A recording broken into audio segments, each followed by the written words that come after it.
Bom, então, muito boa tarde a todos. Já estamos 2 minutos depois da hora, mas estávamos a ver se entravam mais alguns participantes. De qualquer maneira, já temos aqui um quórum bastante funcional. Por isso, daríamos início aqui à sessão da tarde, dedicada à ação Erasmus K171. Queria naturalmente renovar os nossos agradecimentos pela disponibilidade que têm tido ao longo do dia. Vejo aqui que há muitas pessoas que estiveram também na sessão da manhã. Agradecemos a disponibilidade que têm e esperamos que estas sessões, tanto a da manhã como a que vamos iniciar agora, sejam profícuas e permitam esclarecer aqui as dúvidas que existam nestes processos de candidatura dedicados à ação-chave 1 do ensino superior. Deixar aqui uma indicação que também deixei de manhã, que tem que ver com o facto de termos sempre um momento específico para podermos responder a determinadas dúvidas que surjam. É óbvio que durante a sessão essas dúvidas podem eventualmente ser endereçadas por cada um dos elementos da equipa que aqui vem e, portanto, a equipa está aqui toda representada. Estou eu, está a minha colega Ana Afonso, a Cristina Soares, o Henrique Quintino, a Pilar Bravo e também a Rita Silva. Esta é a equipa do ensino superior. Temos também aqui o nosso importantíssimo apoio da parte de informática, nomeadamente através do João Alves, e, portanto, ao longo da sessão estamos aqui todos para ir esclarecendo as dúvidas e depois teremos, naturalmente, também um momento específico para questões que não tenham sido, entretanto, respondidas. De qualquer maneira, apelo também aqui a alguma paciência dos participantes, porque há determinadas matérias que vão sendo esclarecidas ao longo da apresentação que vai ser feita.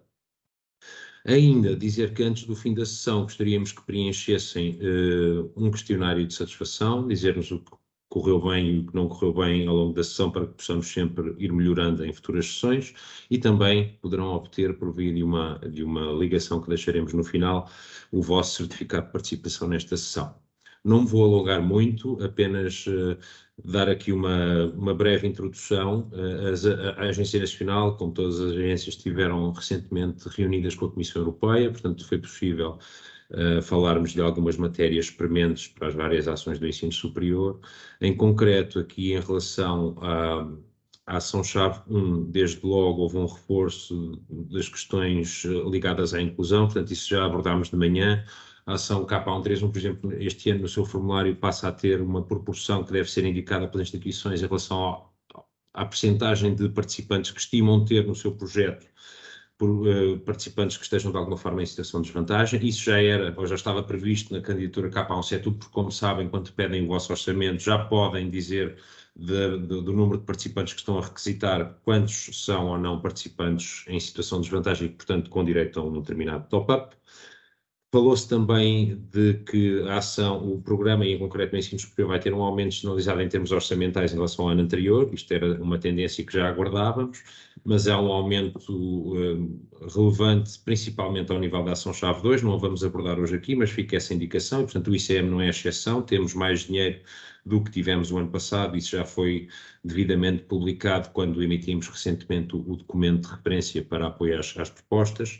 Mas é possível que ainda surja um novo aumento entretanto. De qualquer maneira, esse aumento será sempre a acontecer, será sempre destinado aos projetos aprovados, como é óbvio, e será devidamente distribuído pelos envelopes com o mesmo critério que foi o montante distribuído até agora.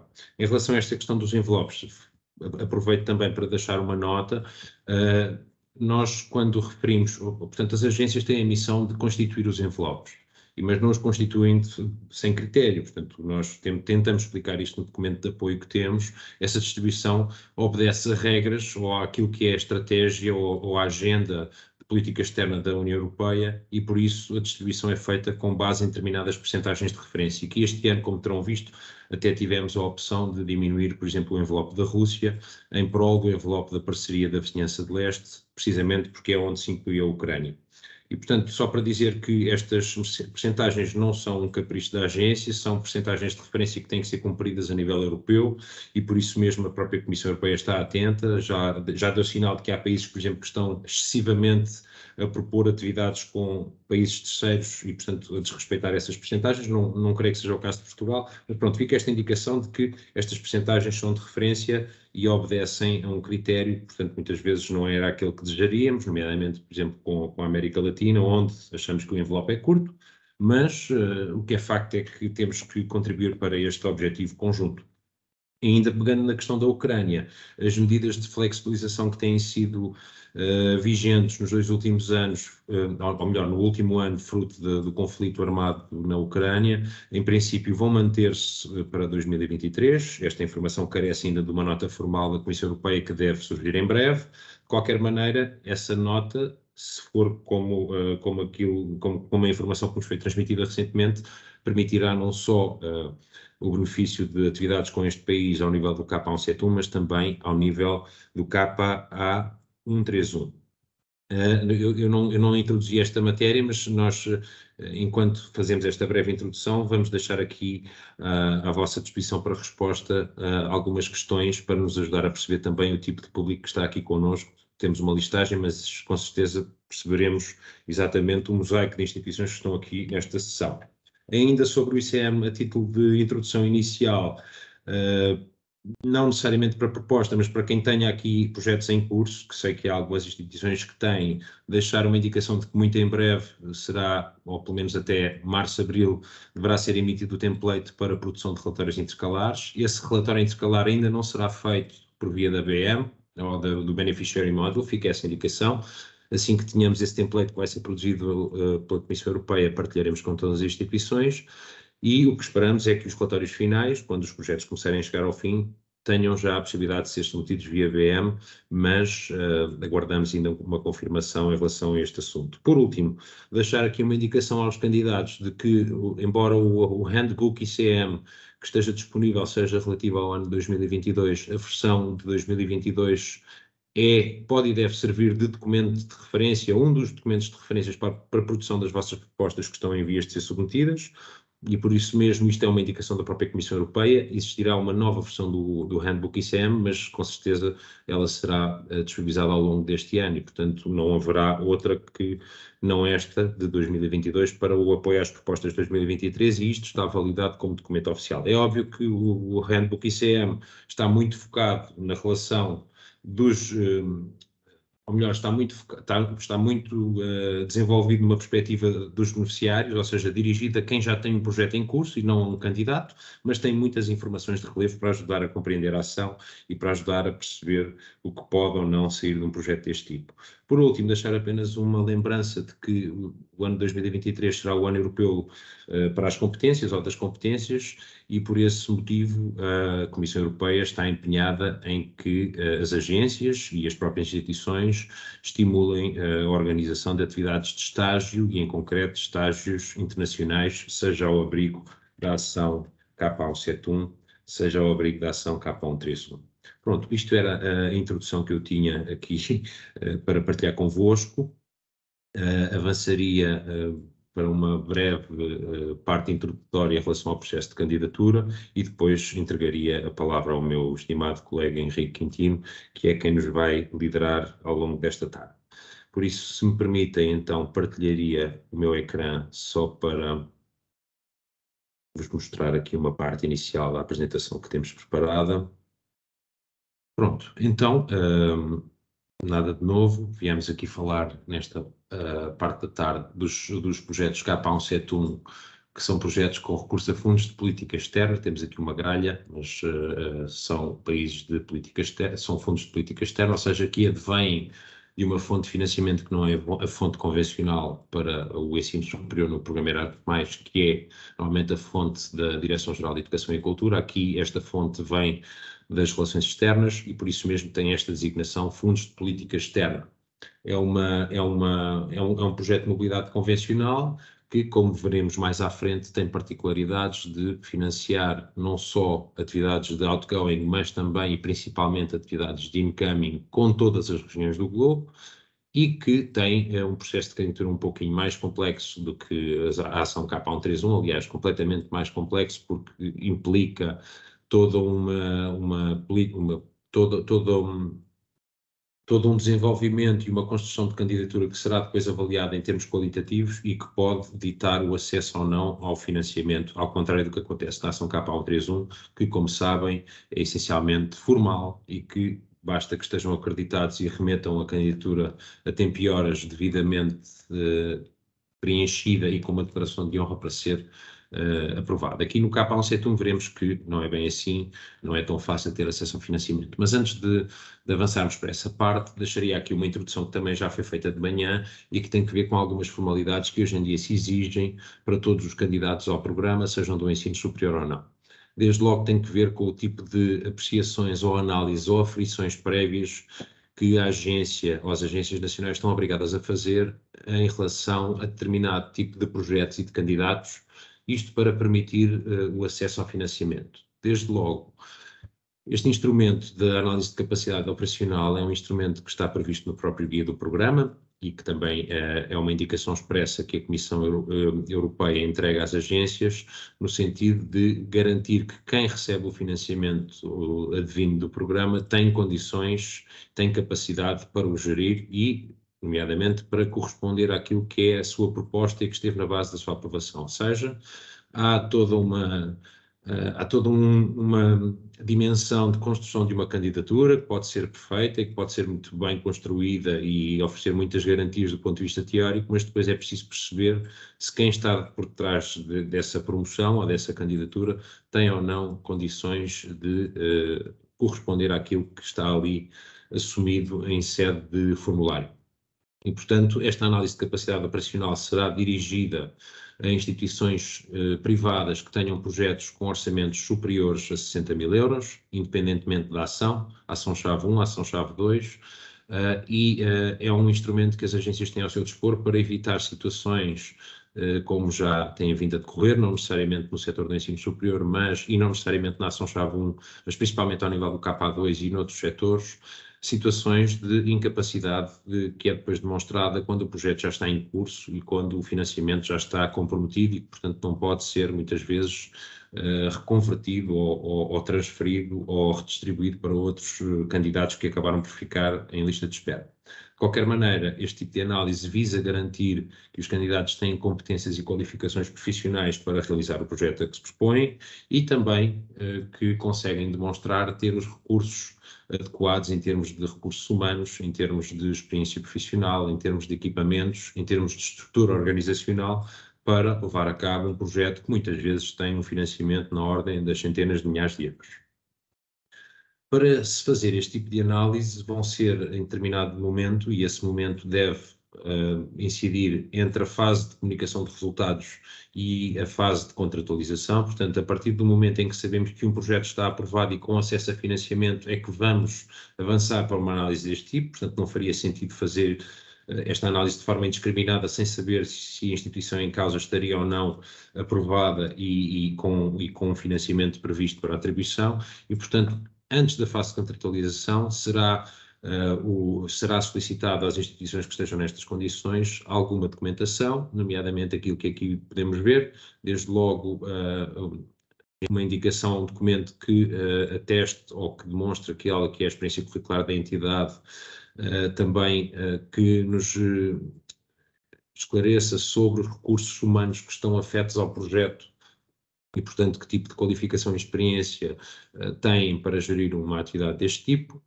Um envio do mapa da Segurança Social, desde que fique salvaguardada a proteção de dados considerados sensíveis ou pessoais e ainda informação empresarial simplificada.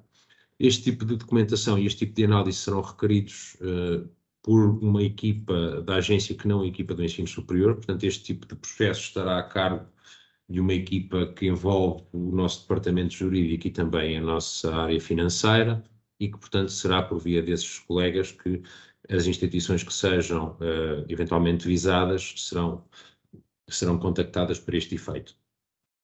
O que é que pode ou não ditar uma falta de capacidade operacional para ter então um projeto que está aprovado em termos qualitativos e que tem montante de subvenção atribuído, o que é que pode impedi-lo de prosseguir por via de uma análise de capacidade operacional? Será percebermos que as entidades não têm pelo menos 2 anos de experiência, que é um dos requisitos do programa.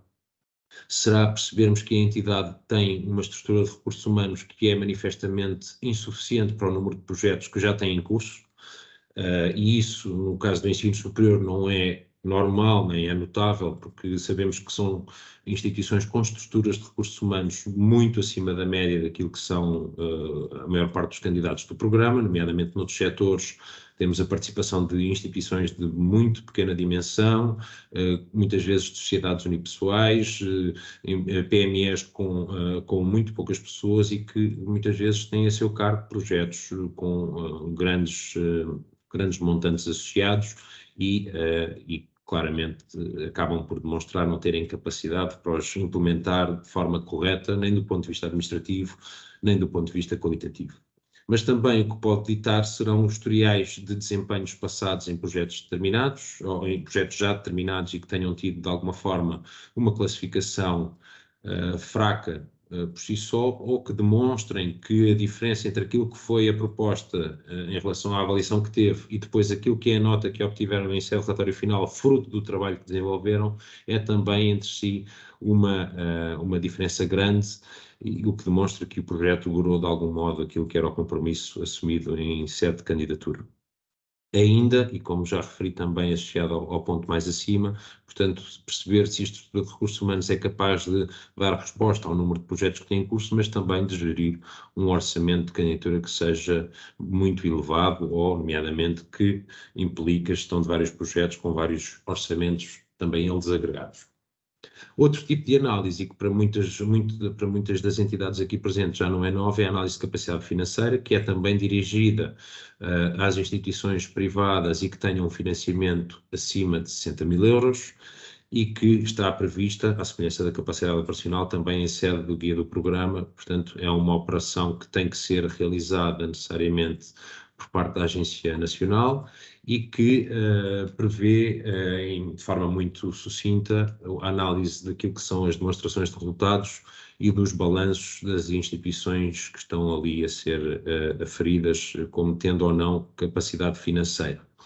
Quando esta capacidade financeira, ou aquilo que nós designamos de viabilidade financeira, não é satisfatória, em princípio não fica vedado o acesso ao financiamento nem ao projeto. O que origina este tipo de operação ou este tipo de análise e de resultado menos positivo é que a distribuição ou a entrega da subvenção ao beneficiário será feita de um modo mais rigoroso ou mais faseado, desde logo podendo solicitar-se uma garantia bancária, que é uma solução que nós raramente utilizamos porque sabemos que tem custos, mas principalmente pode dispor-se em sede de contrato que a subvenção será não distribuída de modo convencional, distribuída por duas tranches, normalmente de 80 mais 20, 80% após o contrato, após a assinatura de contrato e de 20% após a análise intercalar, mas pode, por exemplo, propor que aquele contrato tem que garantir a apresentação de mais do que um relatório intercalar e que pode ter, inclusive, uma parte da sua subvenção remetida para a análise de relatório final, ou seja, não receber a subvenção toda durante a vigência do contrato.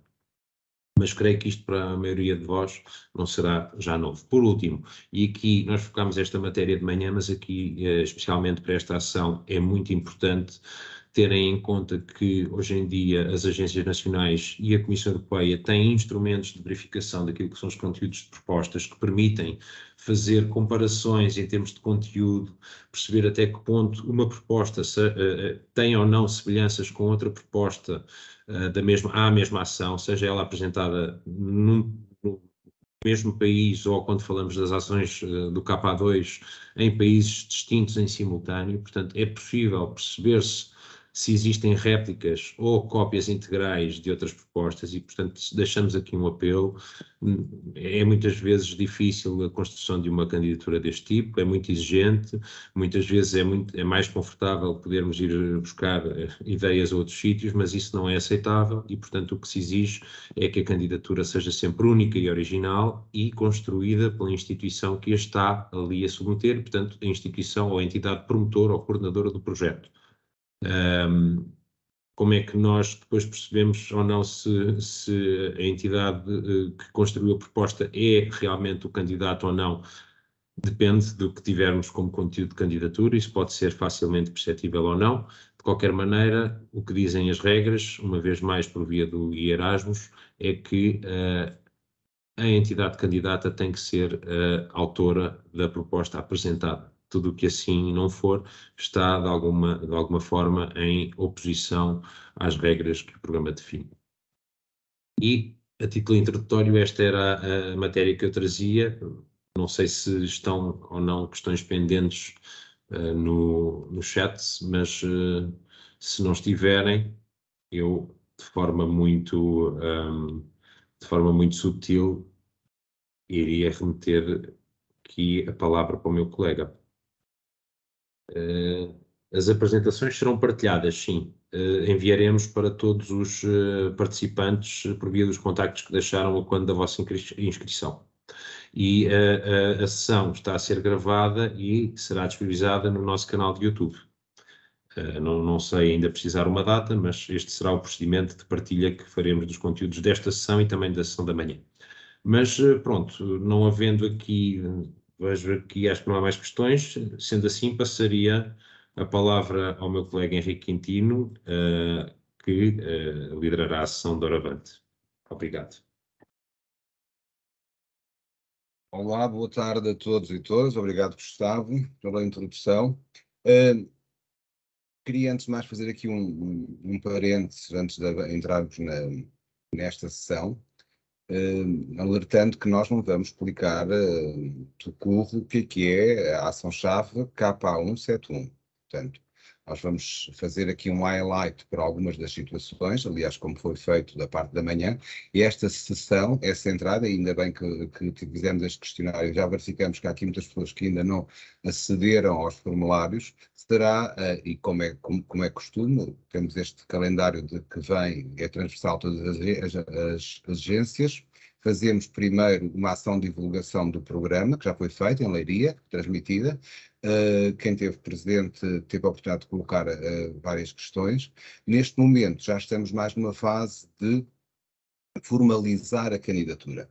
E o nosso apoio centra-se neste segundo momento. Um apoio técnico para chegar ao formulário e tentar ajudar a navegar no formulário, se bem que ele é bastante intuitivo, não é?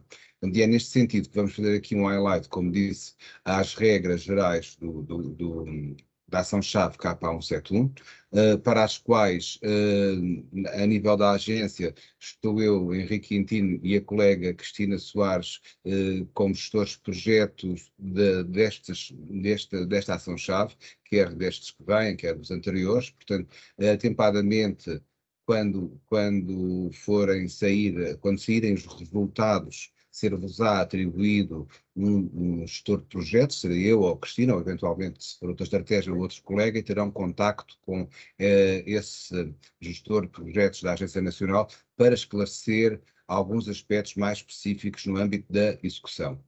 Pese embora isto, durante este processo que decorre desde este momento até o próximo dia 23 de fevereiro, que é o prazo de submissão das candidaturas, às 11 horas de Portugal, porque é dito no aviso que é 12 horas de Bruxelas, portanto estamos a falar 11 horas de Portugal continental, 10 horas nos Açores, tomem atenção, e este problema não deixem, como referiu muito bem a nossa colega Pilar de manhã, tudo para a última, porque pode haver constrangimento, até porque a afluência pode ser muito maior, não é?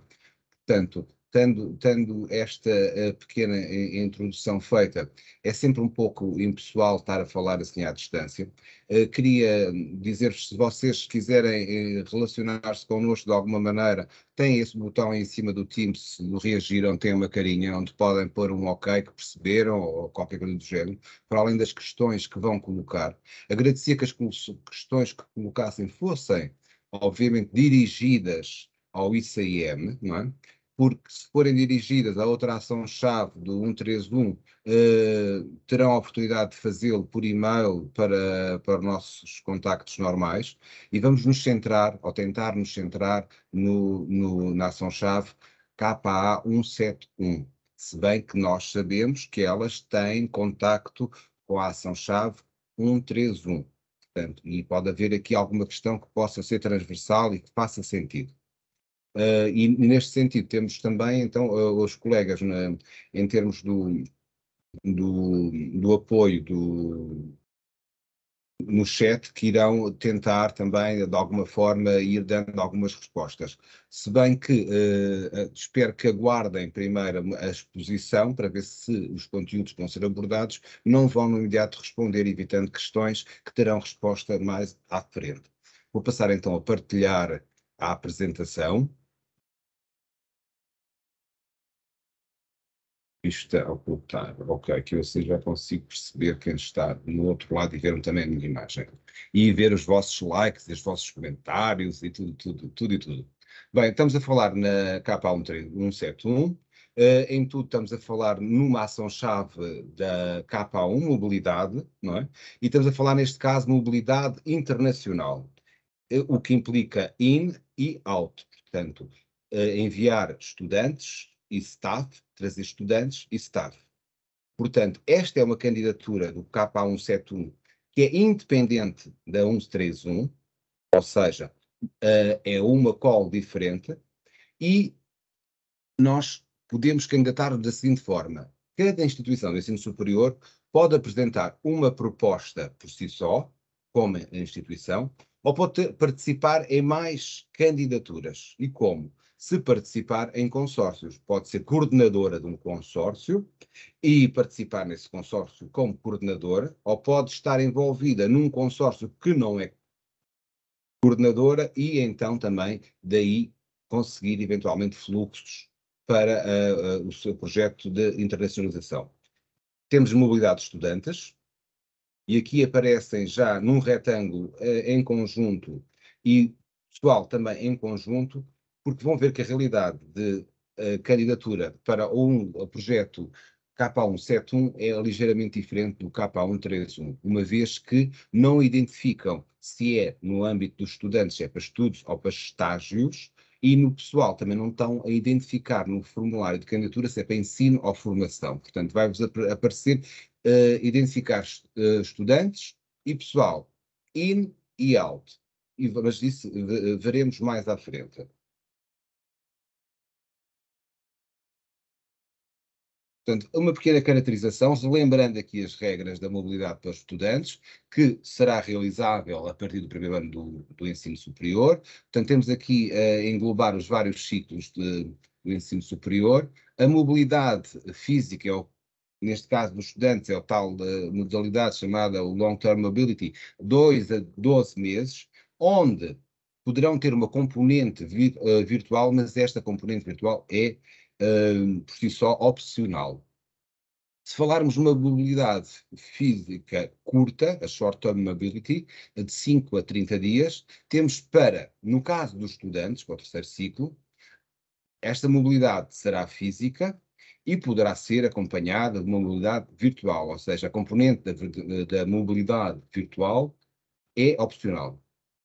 No caso das mobilidades curtas para estudantes, e atenção, nós não temos aqui desfavorecidos, que tem que ter aqui uma característica específica para as curtas mobilidades de curta duração para estudantes. Estamos a falar de casos como, por exemplo, estudantes trabalhadores, estudantes com filhos a seu cuidado, portanto, aí não podem de forma alguma fazer uma mobilidade de longa duração, então optam por ter um enquadramento neste Few Opportunities e então a instituição da acolhedora assume essa caracterização e, neste caso, tem que ter uma componente de mobilidade virtual, ou seja, é obrigatória para estudantes dos outros ciclos.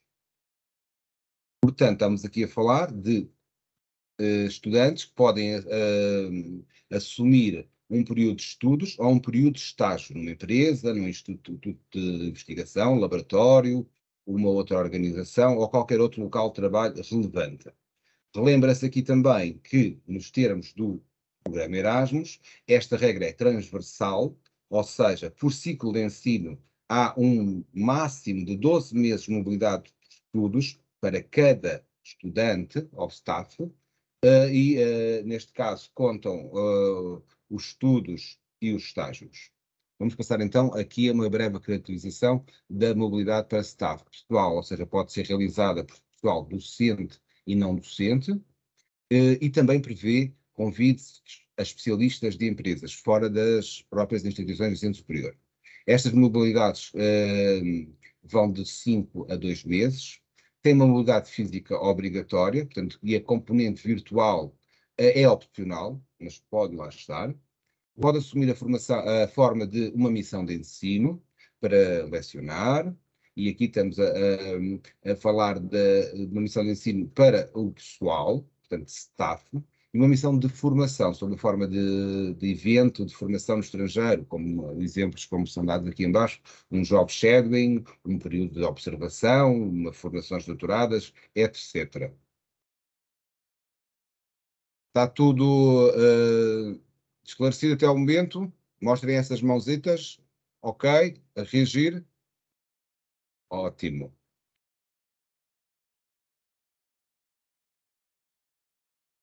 Obrigado. Vamos então entrar no âmbito geográfico, ou seja, estamos a falar do mundo, Erasmus e o mundo. Saímos do Erasmus tradicional do K131 e entramos neste Erasmus e o mundo, que reflete um pouco o que é, e nesta área da educação, o que é a política externa da própria Comissão Europeia, da União Europeia. E daí falamos de uma mancha azul mais escura, os países da Europa, e todo o resto do mundo. E neste sentido, a ação K171 interpreta o resto do mundo, o azul mais claro, e divide-o em fatias. Estas fatias que são não mais do que as formas prioritárias ou estratégicas que a Comissão define para cada uma das regiões. Em cada uma das regiões existem metas geográficas ao longo da duração deste programa, portanto, desde 2021 a 2027. Portanto, vamos verificar mais à frente que estas regiões, quase todas elas trazem algumas limitações, nomeadamente no que diz respeito à saída de estudantes, no outgoing, e centrado muito no primeiro e no segundo ciclo em quase todas as regiões. O que não implica que essa região não esteja elegível e que não tragam dessa região incoming estudantes. Portanto, dentro das prioridades que falávamos ainda há bocado e da estratégia que é colocada pela Comissão, e isto está expresso no documento que vos foi enviado e facultado, queria dar aqui um exemplo específico, não estando a decorrer pelas várias características de cada uma das regiões. Um exemplo, América Latina. É objetivo ou é uma meta da Comissão que, no âmbito dos fundos que são alocados a esta região, que também é chamada por envelope financeiro, portanto, estas duas nomenclaturas são muito comuns a nível do ICM, no International Credit Mobility, ou seja, a ação KA 171 apoiada nos fundos de política externa, que, para percebermos como é que isto funciona, que, ao fim e ao cabo, nós, se direcionarmos a nossa candidatura para esta região da América Latina, deveríamos ter em consideração que, no cômputo geral do nosso pedido como instituição, não deveremos ter mais do que 30% para o Brasil e para o México. Isto é uma regra e é uma meta que, em bom rigor, todas as instituições da Europa deverão concorrer para atingir esta meta. Esta meta é partilhada, obviamente, com as agências nacionais que vão parametrizando e medindo de que forma é que isto vai acontecendo ano a ano, mas o objetivo, e quando se fala de meta, estamos a falar do ano 2027. Daí que não terá que ser necessariamente cumprir isto em cada candidatura, em cada ano.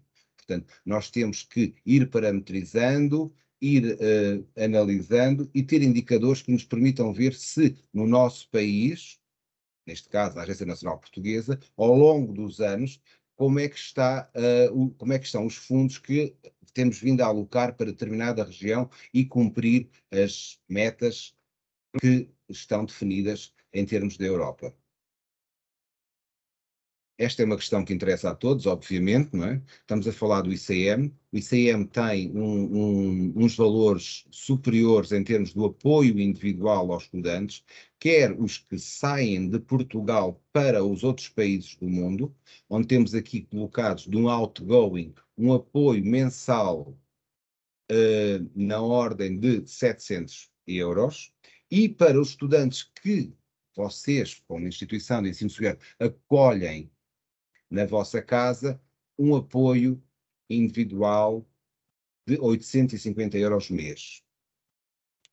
No caso dos estudantes que vêm em mobilidade de curta duração, com as restrições que já falámos ainda há pouco, o guia deste ano, 2023, traz-nos aqui um incremento de valores.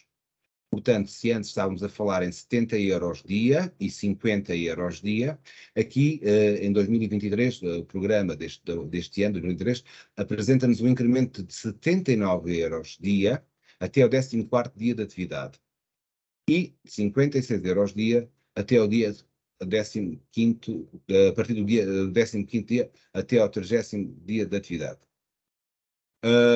Mas, como vamos poder verificar mais à frente, e dadas as limitações que vamos ter, este vai ser basicamente o indicador que vamos utilizar. Associado a isto, temos valores do top-up para as tais fewer opportunities, ou seja, para os estudantes com menos oportunidades ou caracterizados por alguma situação de menos oportunidades, que irão ter associado ao seu valor mensal um adicional mensal de 250. Ou seja, um estudante outgoing que vai de Portugal para outro país do mundo e que tenha esta caracterização irá receber 700 mais 250 por mês, 950. Idem num estudante que venha caracterizado de outro país do mundo a fazer a sua mobilidade em Portugal. No que diz respeito ao staff, temos aqui os valores também associados, valores dia, portanto isto é o per diem. Se vamos receber estudantes, staff em Portugal, o valor é 160, e se vamos enviar, o valor é 180. Os estudantes mais staff, no ICM, têm direito a apoio para viagem. E aqui chama a atenção a uma questão muito específica. Existe, eu deixo cá embaixo, este calculador da distância, que vos permite perceber qual é a distância, para depois, no âmbito do formulário, colocarem lá a distância correta, porque de acordo com a banda de distância, isto está parametrizado em intervalos de distância, corresponde um valor fixo. Ou seja, um estudante que vá de Portugal para a Tailândia tem um valor fixo de uma banda de distância mais de 8.000, que será, penso eu, 1.500 euros. Este valor que eu digo, 1.500 euros ou 1.000 euros, que seja, é para viagem ida e regresso. Portanto, associado a X meses, mais o top-up por mês, mais a viagem. Isto para o estudante ou para o staff, de acordo com a conta que é feita. O apoio à organização, ou seja, por cada fluxo atribuído à instituição do ensino superior, a instituição, a Universidade Politécnica ou outro lado consórcio, vai receber por mobilidade 500 euros por participante. Portanto, será disponibilizado este valor. Penso que estamos mais ou menos dentro penso que consegui de alguma forma esclarecer esta questão dos valores. Aqui temos uma expressão dos envelopes, em termos da dimensão financeira que cada um deles representa, dimensão financeira, ou seja, para este envelope, onde a fatia do queijo é maior, há mais verba, mais dinheiro. Ou seja, as possibilidades eventuais de uma candidatura poder ser ou receber verba deste envelope poderá ser estrategicamente uma forma de construir a própria candidatura. Apontar também para envelopes que tenham mais financiamento. Nós temos aqui uma expressão da divisão, também que consta no documento que já vos foi enviado, dos valores, em termos de financiamento para Portugal, que neste momento temos para cada um dos envelopes. Relembrou-me ainda há pouco o Gustavo Albarrosa muito bem que este valor poderá ser ligeiramente incrementado. Mas no atual momento, estes são os valores que nós temos por envelope a distribuir pelas várias candidaturas que forem consideradas elegíveis e passarem de acordo com os critérios que vamos falar a seguir.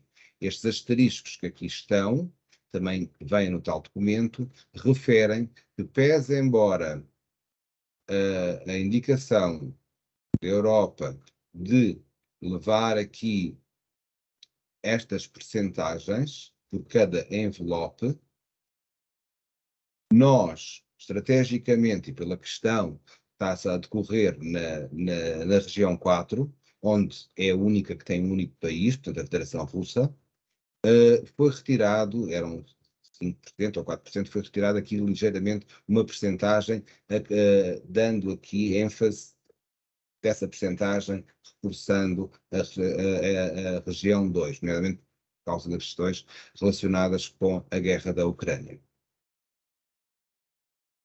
Vamos então à avaliação.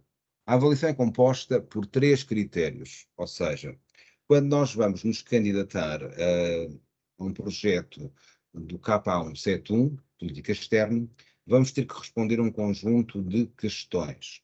Questões essas que têm a ver com três critérios, que estão descritos também no guia da guia do programa, que eu aconselho vivamente a ler, porque muitas vezes, e temos que nos colocar na perspectiva dos avaliadores externos, porque não somos nós, Agência Nacional, que faz esta avaliação da qualidade, são os avaliadores externos, os peritos externos, que vão ler o que vocês vão escrever perante o que é solicitado em cada um destes parâmetros. Temos, por um lado, uma avaliação global da qualidade das atividades e da parceria, e aqui estamos a falar da concepção, implementação e gestão das várias fases, composição da parceria e dinâmicas de cooperação. Ou seja, irá existir no formulário de candidatura um espaço, com um número de caracteres limitado, diremos disso mais à frente, onde vão ter que preencher, dando resposta a estas questões que aqui estão. Isto no âmbito ou no cômputo geral do projeto. Depois, por cada região que identificarem como candidatura na vossa candidatura, imagina que tem 1, 2 ou 3 regiões, essas regiões vão ter que ter, cada uma delas, uma descrição relativamente à relevância do projeto, daí que diz avaliada por região e avaliada por região. Ou seja, na relevância do projeto, ligação à estratégia da instituição, objetivos, resposta e necessidades, aqui também terá a ver com a questão da vossa política de internacionalização, como veremos mais à frente, e o impacto e disseminação prevista para este programa. Uma avaliação, impacto e visibilidade de resultados. Portanto, neste caso, cada um destes critérios tem uma ponderação diferente. Como vemos aqui, 40 mais 20, faz os tais 100%. Sendo que, para serem consideráveis e elegíveis a financiamento por parte da Agência Nacional, foi definida uma pontuação mínima de 75 pontos. Ou seja, cumulativamente, para além de terem 75 pontos, vão ter que ter pelo menos metade da pontuação máxima em cada um dos critérios. Ou seja, se fizerem 40, com 40 têm 80, mas se tiverem um 0 no impacto e de disseminação, automaticamente estão fora da corrida para a elegibilidade e para poder receber financiamento. Portanto, estamos a falar de 2 condições que são cumulativas e que colocam-nos então como candidatos a financiamento no âmbito dos fundos de política externa da ação-chave KA 171. Adicionalmente ao que foi definido e que está previsto no guia do programa, as agências nacionais, com base na procura e na oferta, ou seja, o dinheiro que nós temos, o financiamento que temos disponível para o número de candidatos que recebemos, pode e deve, segundo a Comissão, definir também alguns critérios adicionais. E no caso da agência portuguesa, à semelhança do que foi feito o ano passado e anos anteriores, é definido um limite de financiamento máximo de 400 mil euros por candidatura. Ou seja, pese embora nossas queridas instituições de ensino superior estarem muito entusiasmadas e apresentarem candidaturas de 1 milhão, no máximo irão receber 400 mil euros. Portanto, isto quer dizer que terão que trabalhar um pouco a vossa estratégia, uma vez que se ficarem bem classificadas, não é? Se ficarem bem classificadas no topo da classificação, onde obviamente serão prioritários em termos de distribuição das verbas, poderá ser um totoloto. Ou seja, se vocês não identificarem concretamente qual é a vossa prioridade, nós vamos distribuir um pouco pelas várias regiões e não se vai centrar basicamente no que é a vossa aposta prioritária. Portanto, isso ficará do lado de quem se vai candidatar a forma melhor de fazer a candidatura. Nós, de forma a salvaguardarmos que uma candidatura fica muito bem classificada em determinada região e que pede bastante dinheiro e que iria receber praticamente o valor todo daquele envelope, definimos, e isso só depois da análise das candidaturas, limites percentuais, de forma a que não haja, como já aconteceu no passado, candidaturas que praticamente absorvem toda uma região em termos das mobilidades disponíveis. Não é? Alertamos aqui assim que, pese embora não seja obrigatório, o total cumprimento individual por instituição de ensino superior, existem as metas definidas no âmbito da política externa. Portanto, e nós valorizamos isto, incentivamos que seja feito no âmbito do processo de candidatura um alinhamento na construção das candidaturas. Isto não é tudo por delimitador para que seja ou que vão ser excluídos ou não.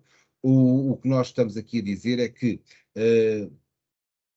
as metas têm que, de certa forma, e não, estar alinhadas com a vossa política de internacionalização. Obviamente, se existe um consórcio que está vocacionado para mobilidades de staff, obviamente que a determinada região não vai conseguir cumprir uma cota em termos de fluxos ou mobilidades de estudantes, porque não é esse o âmbito da sua criação. E nós vamos analisar no cômputo geral, mas tendo sempre em atenção, ou seja, tentem sempre olhar para as regras, perceber se conseguem cumprir, fazer um esforço para ir lá. E quando não cumprem, justifiquem porque em termos da vossa candidatura, que isso é bastante importante na sede da avaliação que vai ser feita pelos peritos externos. Avançando. Outros critérios que foram identificados e também enviados no tal documento que foi referido anteriormente pela Agência Nacional é que, lamentavelmente, nós não iremos conseguir dar mobilidade de estudantes superiores a 6 meses, pese embora seja possível fazer uma mobilidade de 12 meses. Não é? O ano passado penso que até reduzimos, em termos de atribuição, a regra era esta, mas o máximo que conseguimos dar, não foi a todos, atribuir, foram mobilidades de 5 meses. Na mobilidade de staff, há esta limitação também, ou seja, preparem-se porque, em termos da vossa candidatura, nós iremos direcionar as mobilidades para staff limitada ao máximo de 12 dias. Quando falamos de 12 dias, é incluindo as viagens. Se forem ver um formulário de candidatura, estamos a falar de 10 dias de mobilidade mais 2 de viagem. Portanto, e há aqui uma nota também em baixo que fica para que depois, quando for facultado, terem isto em atenção, e é uma salvaguarda um pouco da agência, que pode ser que nós, com base na procura que existir, ou seja, nas candidaturas que recebermos, tínhamos que limitar algum tipo de mobilidade de estudantes ao staff, não é? De acordo com a verba disponível.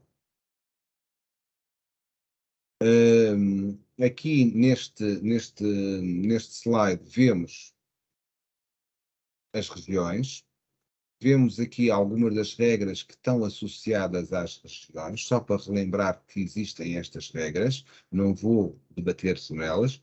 Temos aqui a região 4, que não tem regras aqui definidas, a 11 e a 12 também.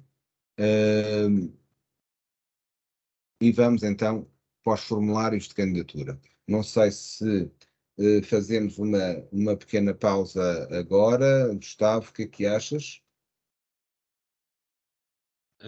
Bom, eu diria que, para já, perguntar se há aqui alguma questão que queiram colocar, aproveitar este momento que foi aqui muito bem conduzido pelo Henrique, com o devido apoio da Cristina, e pronto, e acho que foi aqui muito bem espelhado aquilo que é a caracterização desta ação, perceber se existem questões que possamos ainda esclarecer antes de entrar numa parte mais prática, e depois esclarecidas, sim, proporia que fizéssemos uma breve pausa de 5 a 10 minutos para depois retomarmos esta parte mais prática. Mas creio que já há aqui uma questão, onde é que é possível encontrar os critérios específicos não gerais aqui referidos.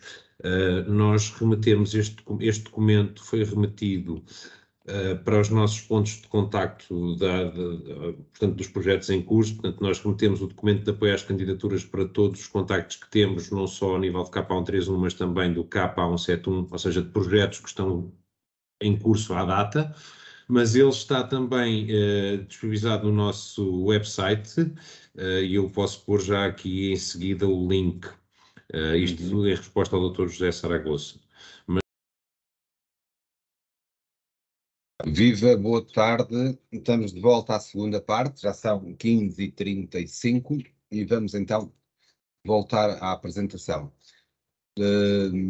Temos os, deixa-me ver aqui o chat.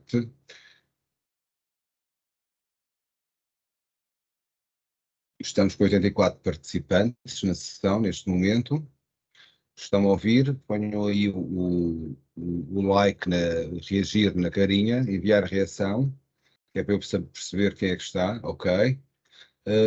Então, para esta segunda parte, onde vamos trabalhar no âmbito do formulário da candidatura, já trabalhar na plataforma do PMM, no Project Management Model, vou fazer uma pequena abordagem mais teórica, expositiva de alguns slides e depois entramos propriamente na plataforma.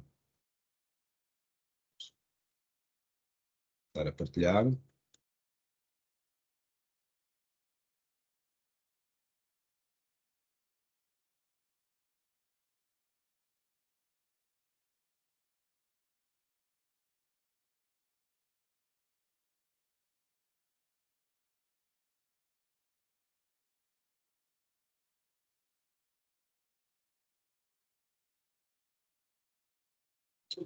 Portanto, temos o link aqui de como podemos aceder para preencher. Estes slides serão disponibilizados e por aqui conseguem perceber indicações de como preencher o formulário de candidatura. Entrando no formulário de candidatura, temos este aspecto, onde há um conjunto de separadores, como vêem, estão a vermelho. À medida que vão sendo corretamente preenchidos, vão aparecer com uma seta verde. Ou seja, neste caso, o contexto, esta secção pede informações gerais sobre a sua proposta de projeto e sobre a Agência Nacional que irá receber, avaliar e decidir sobre a sua seleção da sua proposta. Temos um conjunto de campos a preencher, que iremos ver mais à frente. No separador a seguir, como estamos a ver, já está preenchido e corretamente o primeiro separador do contexto, vamos para o separador das organizações participantes, ou seja, e aqui vão-nos pedir um conjunto de informações sobre a organização que se candidata e sobre outras organizações eventualmente envolvidas, quer atuem como candidatas ou membros de um consórcio, portanto precisam estar registadas para receberem uma identificação da organização. Este é um exemplo de alertas que podem vir a receber põem um OID que não é válido, ele diz que não foram encontrados. Isto é bastante intuitivo, o navegar nos vários cenários. Portanto, para complementar todas as secções necessárias para a organização, clique no nome da organização, no seu conteúdo, no nome completo da organização, aparece quando se passa por cima dele no menu do conteúdo, como é este exemplo. Depois, dentro do detalhe das organizações, vai-vos ser solicitados alguns detalhes do candidato, o perfil, a acreditação, as pessoas associadas, antecedentes e experiências. Aqui temos um pequeno exemplo de vários campos que vão se abrir. E a mesma coisa. E aqui temos um exemplo da componente já mais dos critérios de avaliação qualitativa. Feito isto, portanto, chegamos a uma situação onde, para mais informações, como preencher, voltamos ali, e agora eu iria sair desta apresentação, que foi expositiva, e entrar então no site. No site, vocês devem ter este aspecto, não é? Onde vão ao separador das oportunidades, está em inglês, opportunities, na parte do Erasmus, e ao clicarem na parte do Erasmus, aparecem-vos as oportunidades. E é um cenário desta forma, ou seja, aparecem os avisos que estão em aberto para as várias ações-chave. Neste caso, estamos a ver aqui para a ação KA121 para adultos. Fazemos o scroll down até encontrarmos o nosso. Neste caso, estou à procura do KA171 e vou clicar em Apply. Portanto, aqui diz para eu fazer a candidatura tem que estar registado e já na plataforma. Eu, para não passar por aquele passo de fazer por o registro, já abri e uma candidatura pré-preenchida. Eu falei com a Universidade de Coimbra porque foi a que me apareceu, entretanto, e pedi autorização à doutora Dulce para poder utilizar os dados da Universidade de Coimbra como exemplo para este navegar no formulário. Portanto, estamos no contexto. O que é que nos pede? O projeto, por definição, por defeito, vai começar, ou todos os projetos vão começar dia 1/8. E o que é que a entidade que se candidata tem que fazer? Tem que escolher a duração. Ou seja, e aqui tem uma Dropbox, pode-se escolher entre 24 meses ou 36 meses, portanto, 2 anos, ou à medida, portanto, se eu mudar aqui para 24, o que é que ele vai fazer? Vai mudar o ano para o ano 25. Ou seja, automaticamente a data de fim do projeto é alterada com a escolha que é feita. Depois terão que preencher este campo. Qual é a agência nacional a que se candidatam? Portugal, portanto fazem um scroll aqui, ou metem PT e aparece logo lá, metem Enter e está. Este outro campo, supostamente no futuro poderia isto estar virá trabalhar em várias línguas, mas no momento, mesmo que coloquem cá Portugal, a língua portuguesa, o próprio formulário todo ele vai estar em inglês. Preenchendo estes campos, vou a esta seta, que é seguir, e cá avancei. E neste momento vou escolher uma organização. Vou fazer aqui um copy disto, que é para não perder, e vou pôr aqui outro número. Em vez de yes, vou pôr aqui um 4, por exemplo. Aparece-me uma organização do Luxemburgo, não é? Neste caso, vocês vão colocar a vossa organização. Como vos disse, estou a utilizar como exemplo a Universidade de Coimbra, diz que é portuguesa, e depois pergunta-nos se estou a fazer a candidatura em nome de um consórcio, ou seja, se é só a Universidade de Coimbra individualmente ou se a Universidade de Coimbra como coordenadora de um consórcio. Eu aqui pus que não, portanto, e então avanço. Neste caso, o que é que eu vou fazer? Vou ao lápis, perceber o que mais informações terei que eu colocar aqui dentro. Não é? Portanto, diz aqui assim que tem a acreditação da carta Erasmus, a referência da acreditação, isto automaticamente é preenchido, o perfil também é automaticamente preenchido, diz-me também que é uma instituição de ensino superior e pede-nos aqui então um conjunto de situações que nós temos que preencher. Não é? O nome das pessoas, então vamos lá perceber isto. Vamos a este campo, Add Associated Persons, e vamos abrir aqui temos estas situações dos asteriscos que são obrigatórias. Aconselho que, se puderem, obviamente, que ponham aqui o título, se é doutor, professor, se é o que a pessoa, porventura, gosta de ser chamada, a posição, se é reitor, se é coordenador Erasmus, se é o que. E, neste caso, o last name. O last name, eu vou-lhe aqui chamar, é o senhor ICM, isto é a experiência, e o primeiro nome será o senhor Teste ICM. Tem um número de telefone associado, vou pôr aqui 1, 2, 3, 4 e o e-mail address. O e-mail address, atenção, que o endereço de e-mail não poderá ser repetido em cada uma das pessoas que vão colocando adicionando nestes campos. Portanto, eu aqui vou chamar para este contacto, vou pôr icm@gmail.com.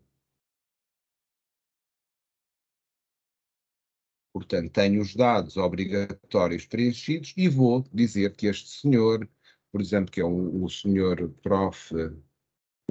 Doutor, se assim quiser ser, é um senhor que é reitor ou reitora e será o representante legal. Já o tenho cá. Para a Universidade de Coimbra tenho uma pessoa e posso adicionar até, parece que 5.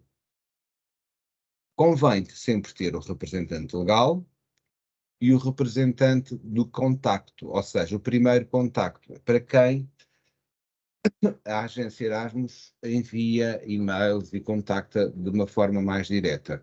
Portanto, vamos colocar à mesma ICM, no último nome, 2. O teste, vamos chamar a pessoa teste 2. O telefone, a mesma coisa, escolhemos aqui 1, 2, 3, 4, um telefone. Aqui será o ICM2, arroba gmail.com, portanto, coloquei um e-mail diferente e vou identificar qual que é a pessoa de contacto.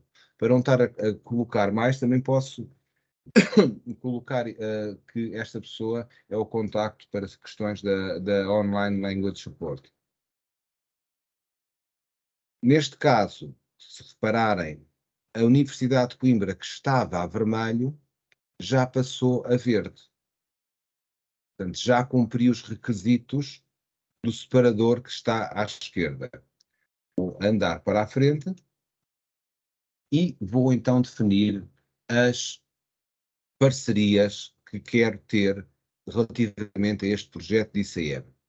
Aqui faço um parênteses, que eu acho que é sempre importante fazer, que nós estamos a falar de uma ação da Europa para o resto do mundo, onde enviamos os nossos embaixadores, sejam eles estudantes ou staff, para o resto do mundo e recebemos pessoas do resto do mundo para a Europa. Nós, como um povo europeu, professamos um conjunto de valores. Valores esses que estão expressos nas nossas prioridades transversais. Daí a importância de perceber o papel que nós temos com esta ação quando enviamos e quando recebemos pessoas do resto do mundo, muitas delas de países onde não professam os mesmos valores que a União Europeia, nomeadamente a solidariedade, a democracia e por aí além, que temos que preparar-nos como entidade para receber, para acolher e para mostrar a nossa cultura de europeus e nacionais, assim como temos que, ao enviar, levar com as pessoas que vão esse dever de partilhar também os valores europeus. Neste caso, escolhi aqui uma região, vou editar, escolhi a região, tem um Dropbox, posso escolher várias regiões, portanto, das tais 10, 12 regiões que aqui estão, escolhi esta, escolhi o país associado, aqui já aparecem valores, porque mais à frente nas atividades eu escolhi já um conjunto de atividades de fluxos, e daí que o cômodo geral já vem aqui retratado.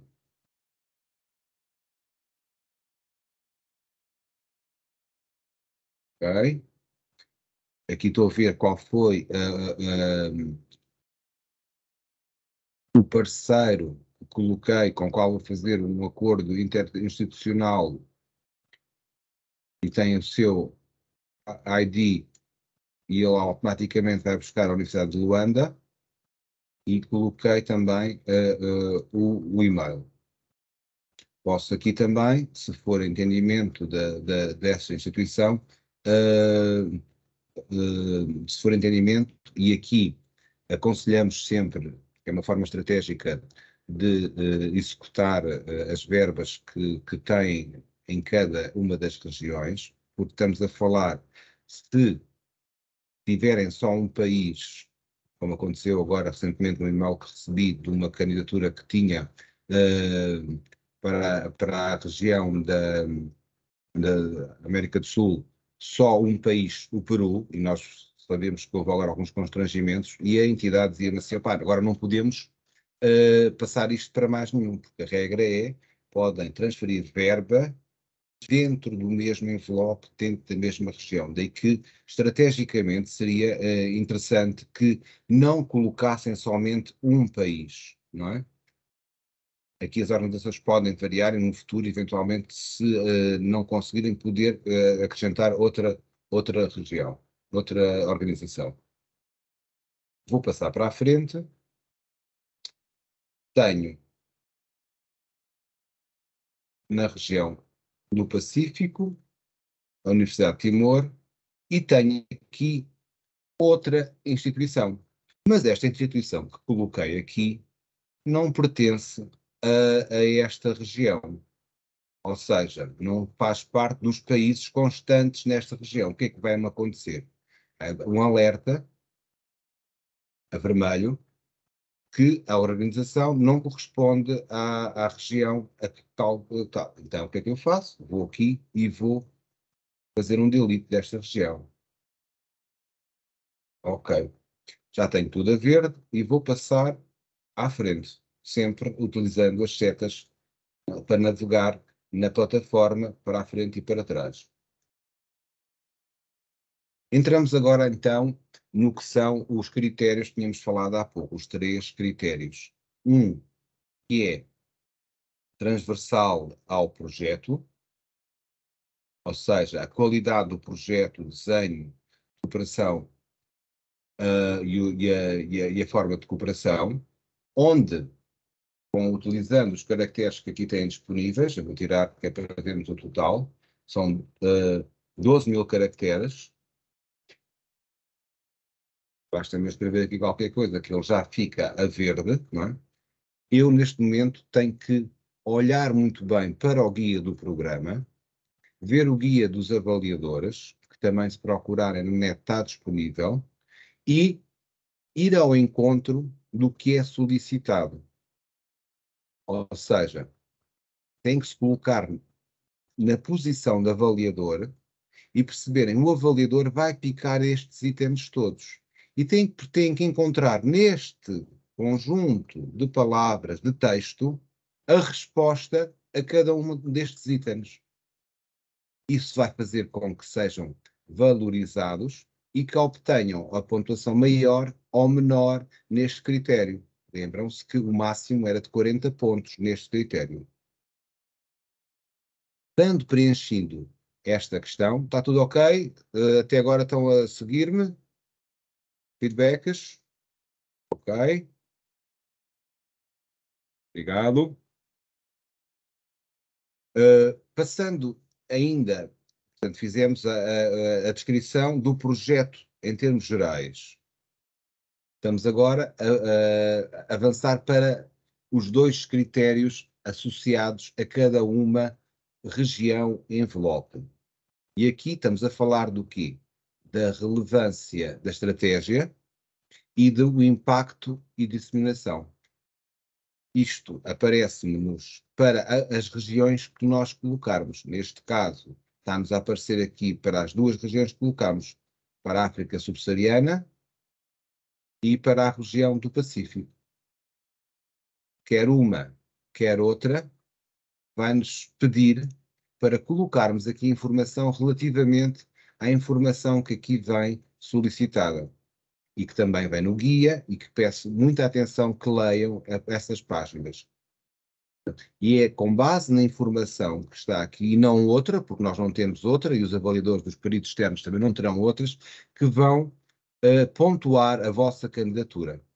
Para a região da África subsaariana, com base no conteúdo da informação, do critério de relevância da estratégia e do impacto e de disseminação, portanto, 40 pontos aqui, mais 20 pontos aqui, máximos, irão obter, então, a pontuação da região da África subsaariana e da região do Pacífico.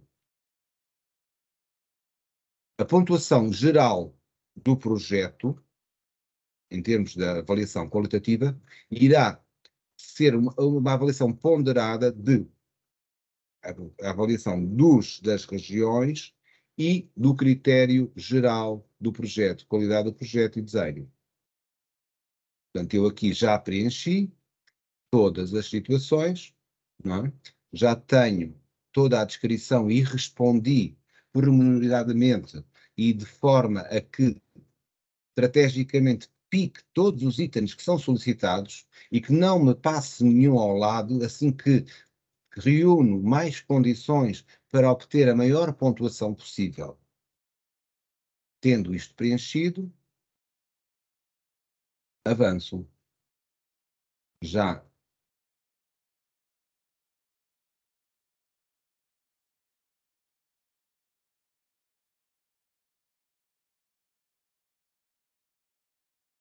regiões e vou para as atividades. Estou nas atividades e o que é que eu vou fazer? Na África subsaariana, portanto, estamos no separador das atividades e é aqui que nós vamos manifestar o nosso interesse relativamente aos fluxos que queremos, para onde é que vamos, se é staff, se é student, se é incoming, se é outgoing, e vamos aqui às ações. Portanto, eu para o país que tenho, neste caso, para aquela região, a título de exemplo, só escolhi um país e vou ao Dropbox, só me aparece um país. Se eu tivesse escolhido 4 ou 5, era aqui que eu iria escolher. Neste caso, para Angola, estamos a falar dos estudantes. Eu, para estudantes, como estão a ver, eu não tenho aqui a opção de colocar se é de estudos ou se é de estágio. No ICM aparece somente a opção estudantes, o Learner Mobility. Eu neste Learner Mobility escolhi o Learner Mobility. E então vou abrir o que é que me dá para o Learner Mobility. Neste caso eu já preenchi, mas vai desaparecer um lápis e aqui que vamos então experimentar um bocado. Eu tenho a possibilidade de definir se para Angola quero enviar estudantes ou receber estudantes. Neste caso, estou a receber estudantes. Não é? Se eu puser enviar estudantes, o que é que a plataforma vai-me chamar a atenção? Lembra-me que para este país, os estudantes em outgoing só podem ser doutorandos. Portanto, a plataforma já está parametrizada, dando-nos estes alertas que, para determinado tipo de países, termos a atenção que só podemos enviar determinado nível de estudantes. Mas continuando com o incoming,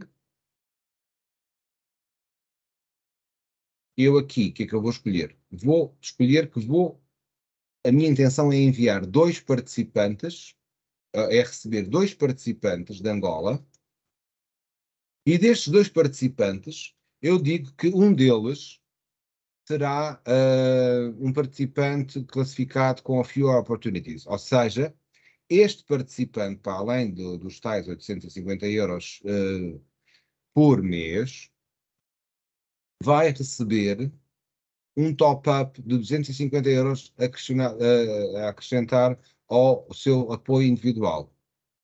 Depois, portanto, os 2 estudantes, sei que um é Few Opportunities, e aqui aparece-me o valor dele. Se eu aqui, neste caso, colocar 0, não me aparece nada, nenhum valor associado a este top-up. Se eu aqui colocar só um estudante, não é?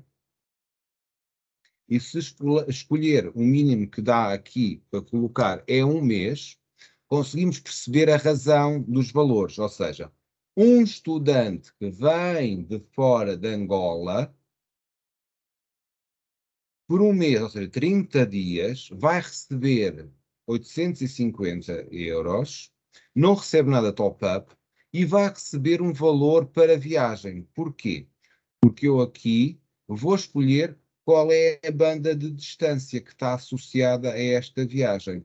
Deixem-me só eu demonstrar aqui rapidamente, penso que tenho aqui alguns aberto o Distance Calculator, que a colega Cristina já teve a habilidade de vos colocar o link, onde vocês colocam aqui assim, de Lisboa, Grande Lisboa, por exemplo, para Luanda, que é o caso. Diz aqui que é 5.800 e tal quilómetros. O que é que eu faço? Vou cá e é entre 4.000 e 7.000. E então é com este valor de 820 que a candidatura vai contar. Se vocês, porventura, se enganarem ao colocar aqui o valor e colocarem um valor inferior, não é? É esse valor que vos vai ser atribuído.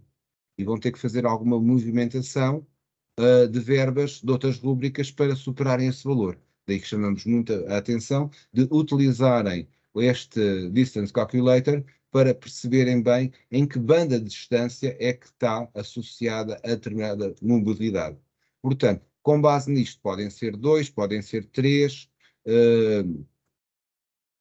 Imaginando que temos 2 estudantes, não é? Um deles seria, eventualmente, com o top-up da Free Opportunities. Mas eu quero que estes 2 estudantes venham cá fazer, cada um deles, 4 meses. Cada um deles vem fazer 4 meses, portanto, estamos a falar de 8 meses, não é? Portanto, 8 meses, que é para dar 4 meses para cada estudante. E então, aqui assim o valor duplicou da viagem, portanto, para 2. O top-up está associado a 4 meses. Reparem que 4 vezes 250 são 4 meses, vezes o top-up mensal dá automaticamente a conta dos 1.000 euros para este estudante incoming. E é assim que funciona a lógica de todo o processo de lançar os fluxos por países. Se eu fizer outgoing, os valores obviamente vão alterar. Não é? Porquê? porque estamos a falar, só para perceberem aqui, estamos a falar, e eu aqui, a duração também vou pôr 1, que é para seguir a unidade de referência. O valor para estudantes que enviamos é de 700 € mês. Neste caso, vai receber por um mês também, adicionalmente, os 850. Como está nesta banda de viagem, recebe este valor para viagem ida e volta. E, neste caso, é o que nós temos. Um exemplo, vocês têm um estudante de curta duração. Como é que vão colocar aqui se vão enviar por 10 dias mais 2 de viagem? Nesta fase aqui não o conseguem fazer. Só depois de receberem a aprovação dos fluxos é que vão conseguir desdobrar em menos dias. Portanto, tendo isto aprovado, vou avançar.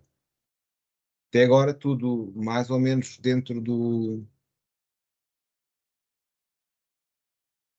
Ok? Sim, Henrique, permite-me só dizer, aqui a doutora Carla Carneiro tem a mão levantada, eu não sei se há alguma questão, se preferes deixar para o final, ou se é voluntário ou não. Peço a vosso apoio, porque eu de facto não estou a conseguir ver o chat. Doutora Carla Carneiro tem a mão levantada, não sei se quer colocar alguma questão, ia propor que colocasse no chat. É só isso, obrigado.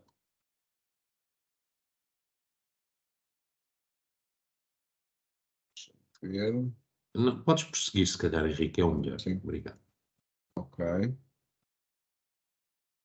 Portanto, vimos a questão da situação associada a... Portanto, estávamos aqui nas atividades, não é? Vimos a questão dos estudantes e agora, como identifiquei aqui uma de staff, vou abrir e basicamente a lógica é exatamente a mesma, só que no staff já a duração que aparece não é em meses, mas sim em dias, e não há top-ups associados a staff. Ou seja, vamos então fazer outra vez a simulação para perceber a lógica. Eu, neste caso, vou enviar para Angola um staff, um professor, um membro do Gabinete Internacional, da Secretaria, alguém que entendam que é pertinente relativamente à missão que vai desenvolver em Angola, e de acordo com a parceria, a vossa estratégia de internacionalização, vou enviar uma pessoa. É a minha intenção candidatar-me a enviar uma pessoa. Não é? Depois, o que é que acontece? Aqui dá-me um erro que tem 100, não é? E, já percebemos que não pode ser 100 no staff, não é? O staff só pode ir até 2 meses. E então, e como nós já vimos que a própria agência definiu um máximo de 12 dias, incluída a viagem, eu vou cumprir esse requisito da agência. Vou dizer que a pessoa vai por 10 dias e que vou também incluir mais 2 dias, a viagem de ida e a ida de volta. Ou seja, a duração da mobilidade da pessoa, do staff, docente ou não docente, que vai, em representação da minha instituição, fazer esta missão de ensino ou de formação em Angola, terá 12 dias. Portanto, é tido em consideração que, naquele valor que vimos diário, a pessoa, no dia de viagem, vai receber esse valor também, conta já com... E no dia de regresso, também.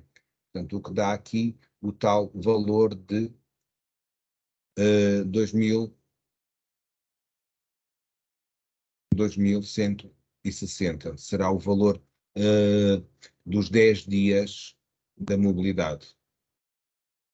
Se eu puser aqui, deixem-me só para perceber, não dá, ele está parametrizado, eu acho que ele está parametrizado para, no mínimo, aceitar os 5, porque se nós colocarmos 4 também não dá. Portanto, temos que colocar aqui de 5,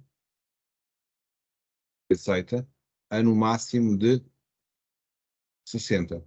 Eu colocar 61 já me dá um erro. Está a cumprir as regras de acordo com o programa. Experimentando esta lógica, já percebem como é que a própria plataforma está parametrizada, não é?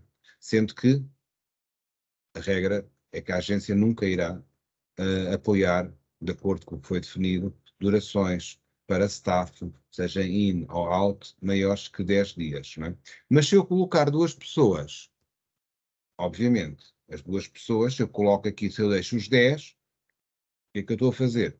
Estou a fazer com que destas duas pessoas vão 5 dias. E ao colocar 2 dias aqui, eu não estou a dar 2 dias de viagem a cada pessoa, só estou a dar 1 dia. Em bom rigor, contabilizando o valor lá de cima, 2 vezes 2 daria 4. Ou seja, já estou a salvaguardar que adicionalmente para 5 dias está. Mas se eu quiser colocar para duas pessoas 10 dias cada pessoa, o que eu devo fazer é colocar 20.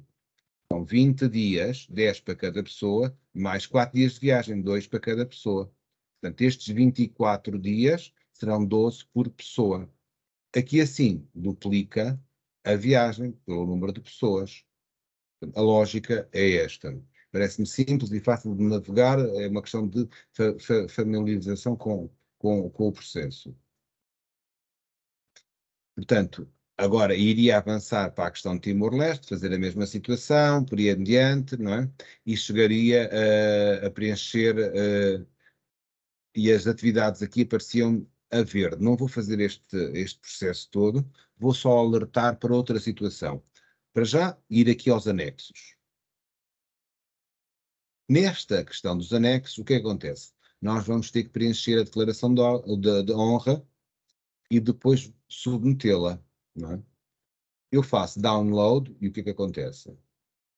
Neste caso, no download, gentilmente a Universidade de Coimbra, que aceitou este desafio de eu estar aqui a colocar os dados deles, aparece como a declaração pré-preenchida, enfim, ao cabo, já diz a Universidade, onde é que é, e depois quem é que vai assinar?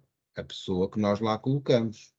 O senhor Teste, cujo o último nome era, o apelido era ICM. Colocamos a data e a assinatura.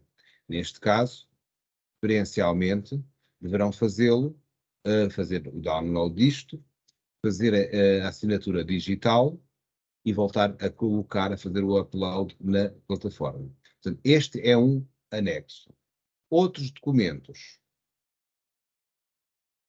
Vamos então para perceber para os casos de situações onde a entidade faz uma candidatura utilizando ou sendo coordenador de um consórcio, ou seja, a Universidade de Coimbra, vamos descobrir se tem algum consórcio ou não,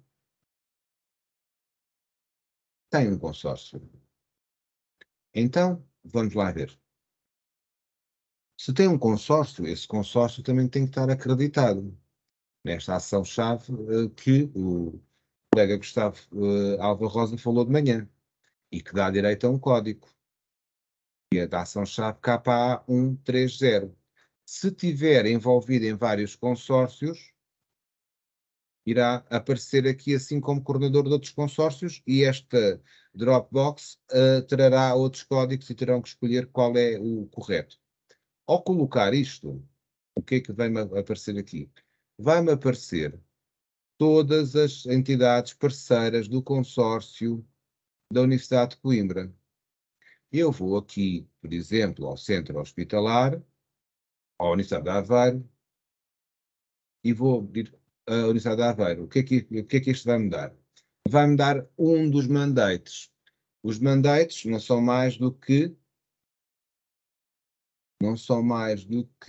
um mandatar. Ai, eu tinha ainda há bocado a expressão.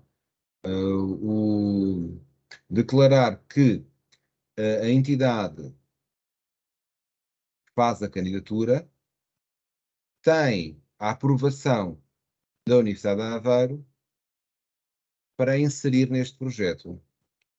Mas se eu fizer assim logo no imediato, o que é que me vai acontecer? Quando eu fizer o mandato, não me vão aparecer os dados da Universidade de Aveiro para preencher. Portanto, vamos ter que ir aos detalhes da cooperação, ver se eu encontro, no consórcio, aos detalhes do consórcio, você consiga avançar aqui aos poucos para perceber onde é que ele está. Aqui.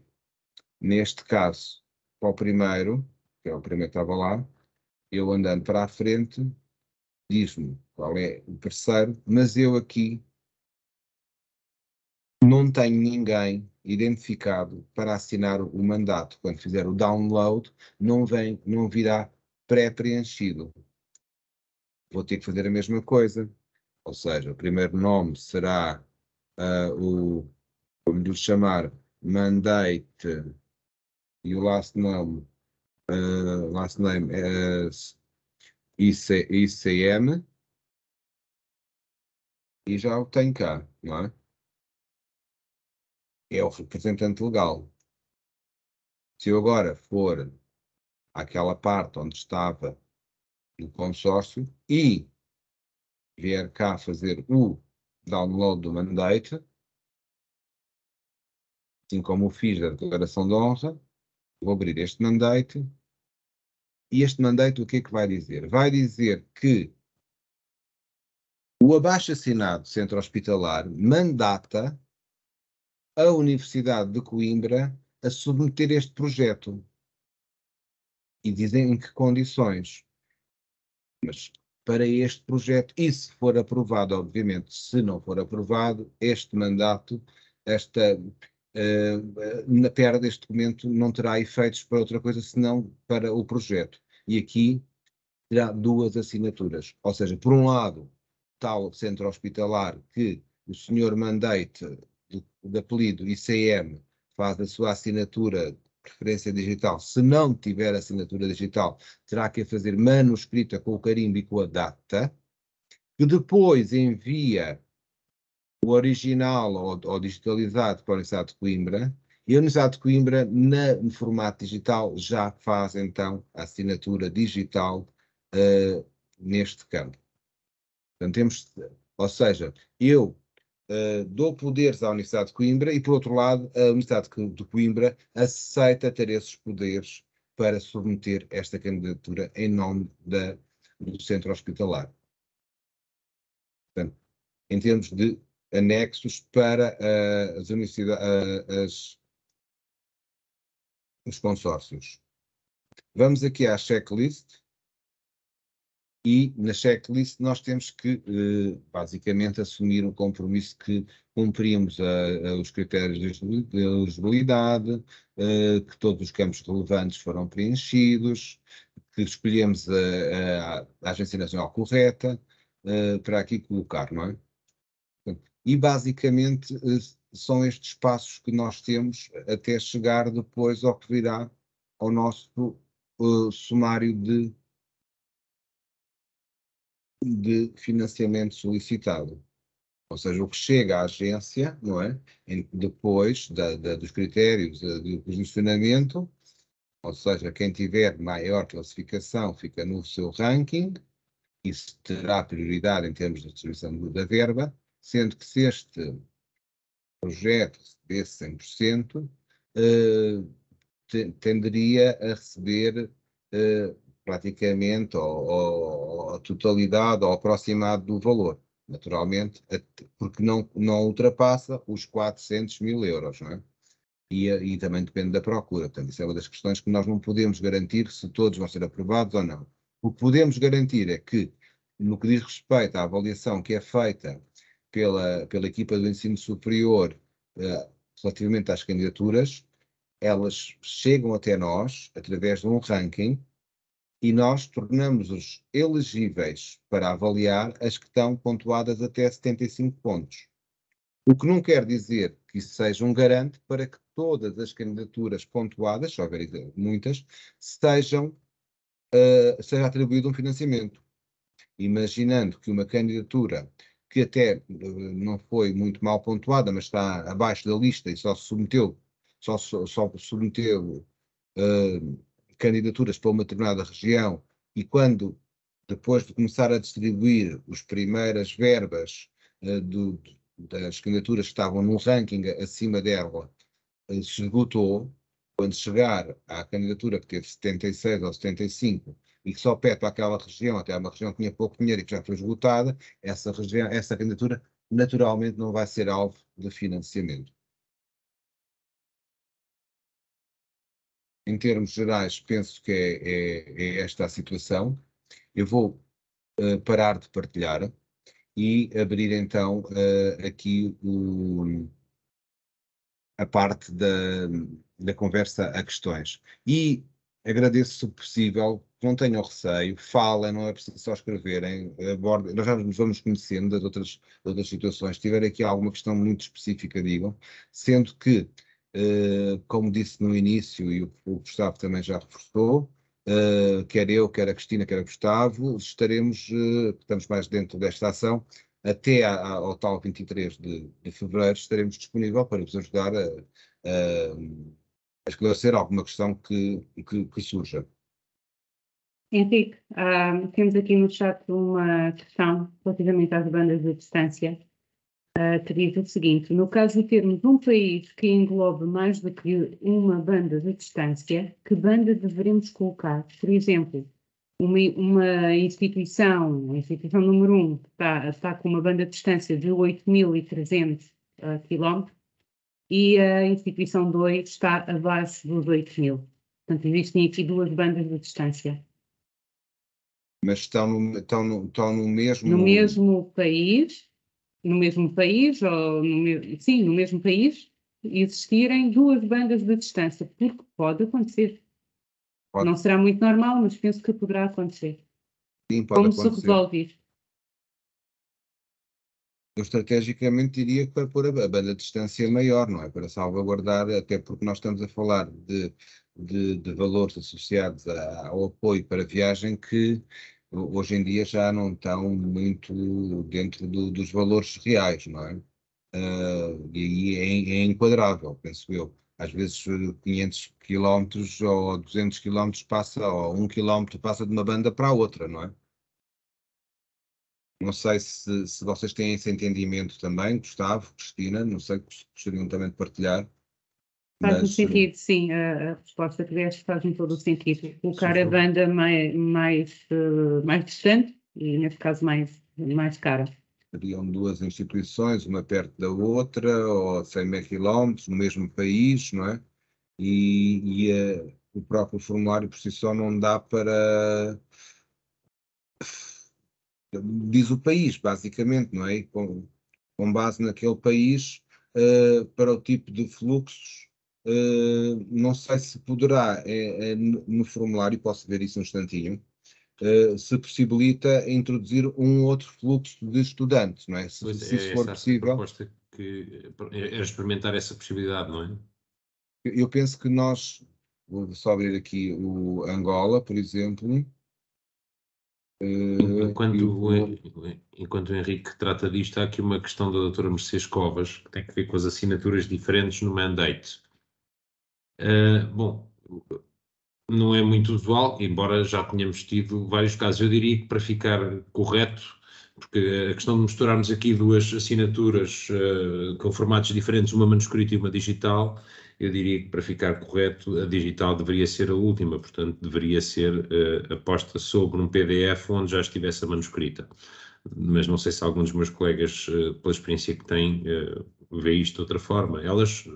O documento não deixa de ser válido, digamos assim, mas idealmente a digital, para ser devidamente interpretada e aceita enquanto tal, tem que vir num formato digital. Portanto, só faz sentido que seja a digital a última a ser aposta sobre um documento que já tem uma assinatura colocada.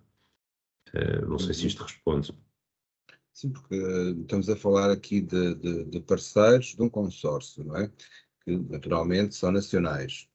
E nós hoje em dia, a nível nacional, todas as instituições trabalham com assinaturas digitais. Portanto, a regra, a esse nível do conhecimento que temos transversal da Europa e do resto do mundo, Portugal está muito, muito à frente, não é? E não faz sentido que nós tenhamos um retrocesso a aceitar documentos que não sejam assinados com uma assinatura digital, não é? no meu ponto de vista. Se falarmos nos acordos institucionais com países terceiros, onde a validade é muito relativa e não conseguimos perceber se aquela assinatura digital diz-nos muito ou pouco, aí sim virá uma assinatura da Tailândia ou da Etiópia, ou de onde quer que seja, com o carimbo, como se fazia antigamente, e com a data à mão e não sei quando, e é válido, desde que depois a própria instituição também oponha a sua assinatura digital. Penso eu.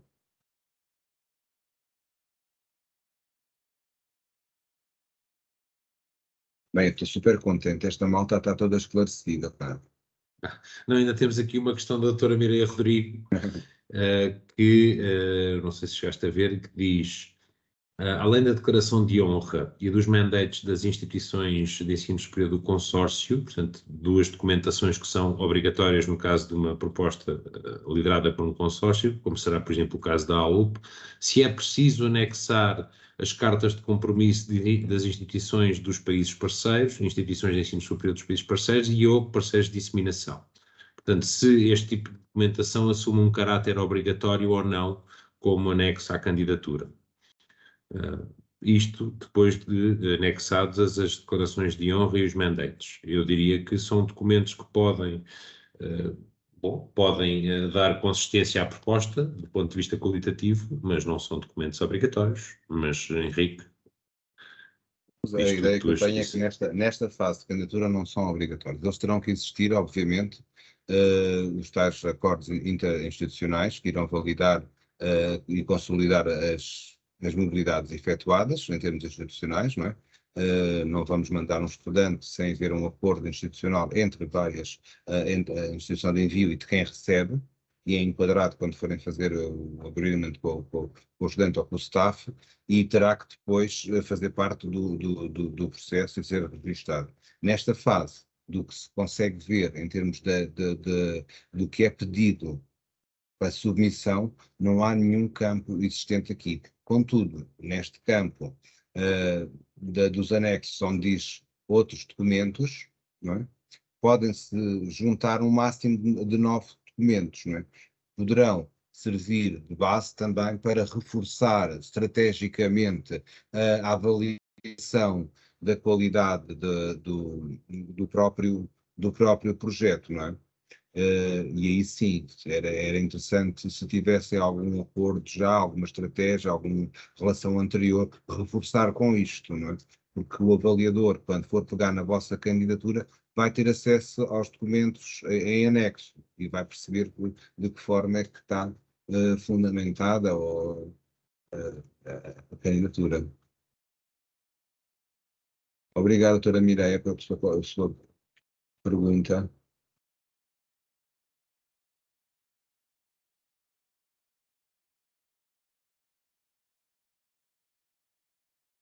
Temos também com o Brasil no projeto cultural sobre trabalhos dos presentes em doutor pela Câmara de Espanha.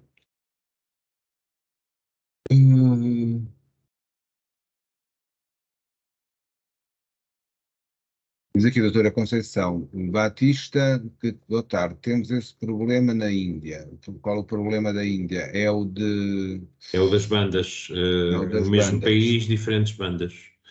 Países grandes que terá esta situação. Eu, da experiência, fui fazer aqui no imediato, ao tentar criar um outro fluxo com a mesma tipologia, ou seja, o student, estava já lá o do staff, transformei-o em student para ver se podia pôr a nova banda de distância, disse que estava duplicado, não me permitiu.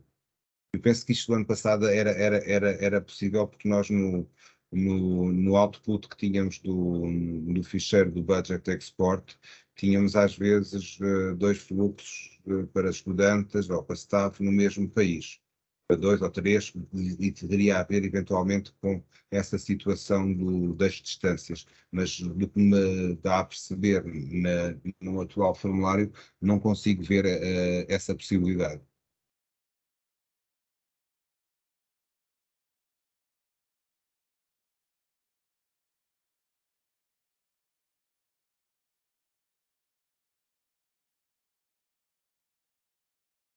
A doutora Ana Paiva está aqui a perguntar, não sei se já se disseram isto, mas as assinaturas dos acordos interinstituições podem ser apenas digitalizadas sem documento físico, certo? Certo, claro.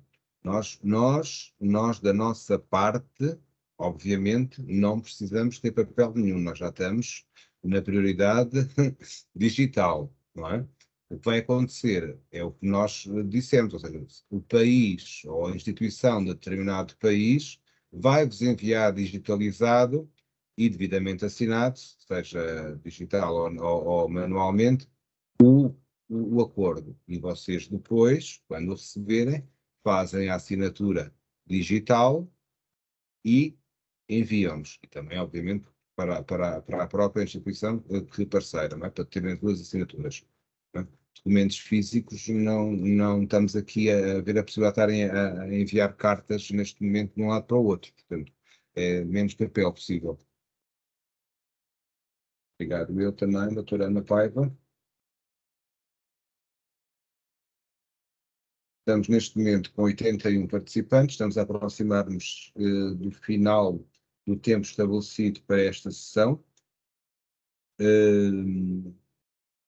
Não sei se haverá mais alguma questão, mas parece que não.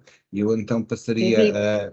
Henrique, desculpa, tens aqui mais uma questão. Se há vantagens em redigir a candidatura em língua portuguesa?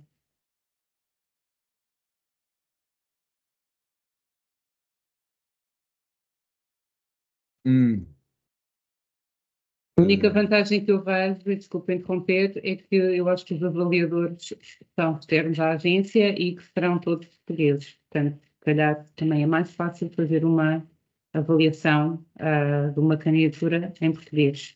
Do vosso lado, também presumo que seja mais fácil escrever em português. Mas fica ao vosso critério, qualquer uma das línguas europeias é elegível para ser apresentada em candidatura, utilizada em candidatura. Nós aqui só normalmente vemos alguma vantagem quando estamos a trabalhar pode ser, com outros países, não é? E que damos a conhecer a realidade da candidatura, o âmbito da candidatura, a uma instituição parceira. E aí é um documento que é passado e mostra um pouco a estratégia, mas também o podem fazer a posteriori, traduzindo para inglês, o colega. Isso é uma realidade. Não sei se, Cristina, ajuda-me. Se nós, no âmbito do ICM anterior, nós tínhamos que ter sempre um campo do resumo em inglês, lembras-te? E validávamos isto. Portanto, aqui também deveremos ter que, eu peço embora não ter encontrado no PMM, porque é outra plataforma que não o Beneficiary Model, o Mobility Tool, uma situação onde se coloca esse campo de resumo. Pois eu penso que não, já não existe. Nesse Já não formulário, existe, não? não. Ok. Porque, em bom rigor, vocês irão receber depois o feedback da avaliação em português, não é?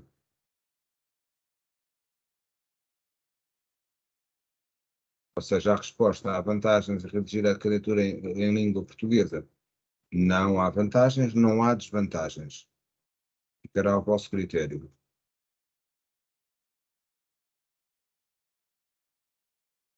Então passaria então para o colega Gustavo Albarrosa, agradecer também da minha parte aqui à colega Pilar Bravo, ao João, à Ana, à Rita, por este apoio todo, e aqui ao meu grande chefe, Gustavo Albarrosa. Um grande abraço a todos. Aqui, Força ICM. Força ICM. Eu acho que nós é que temos que agradecer ao Henrique e à Cristina o modo como conduziram esta sessão e nos esclareceram a todos, mesmo a nós, colegas de equipa, sobre todas estas regras e os meandros desta construção da proposta K171. Queria apenas relembrar que precisamos da vossa opinião, de todos os participantes que ainda estejam presentes naquilo que é o preenchimento do formulário de avaliação desta sessão. Eu creio que terão sido já disponibilizados os links, caso contrário podemos voltar a pô-los aqui. Não sei se queres partilhar esse ecrã, Henrique, para vos pedir que deixem a vossa opinião em relação à sessão de hoje e também para que possam obter um certificado da vossa participação nesta reunião. Vejo que ainda há aqui uma questão da doutora Graça Cavaco, portanto, embora não tenha quem gostaria de fazer uma pergunta em relação ao Learning Agreement para estágios. É verdade, isto não tem que ver com o ICM, mas os OLAs só estão disponíveis e, aliás, no âmbito do processo do cartão de estudante europeu, ou melhor, do processo EWP, apenas se exige os OLAs para atividades de estudos, ou seja, os estágios não estão sujeitos a esse formato digital ainda. Portanto, pode e deve utilizar o formato tradicional de documento, se possível, usando assinaturas digitais, mas pode recorrer a um PDF, porque essa ainda é para os estágios a via de formalização portanto, das atividades, portanto, a construção, a configuração da atividade e a assinatura de todas as partes ainda é feita com recurso ao documento tradicional e não por via do EWP, que ainda só prevê que estas assinaturas digitais aconteçam para as atividades de estudos. Pronto, de resto, não havendo mais questões, deixamos então aqui no chat as ligações para o formulário de avaliação e para a vossa confirmação de presença. Pronto, reiterando aquilo que já foi dito pelo Henrique, agradecer a toda a equipa aqui da agência que esteve presente e que garantiu esta transmissão, mas também e principalmente a todos os participantes que aplicaram de parte do vosso dia para estarem aqui connosco obter estes esclarecimentos. Espero que tenham sido profícuos. Nós ficamos disponíveis. Naturalmente que esta sessão é apenas uma sessão de apoio, como o próprio nome indica. Não dispensa, na construção das propostas, a leitura dos documentos que foram aqui sendo referidos ao longo da sessão.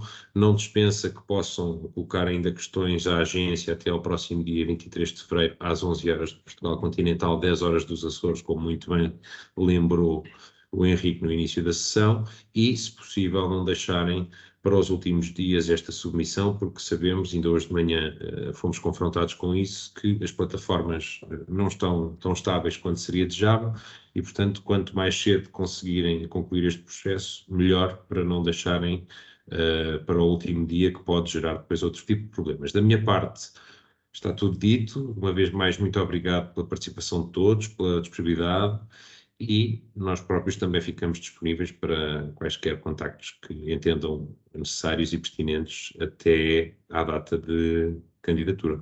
Está bem? Obrigado e boa tarde. Obrigado, boa tarde.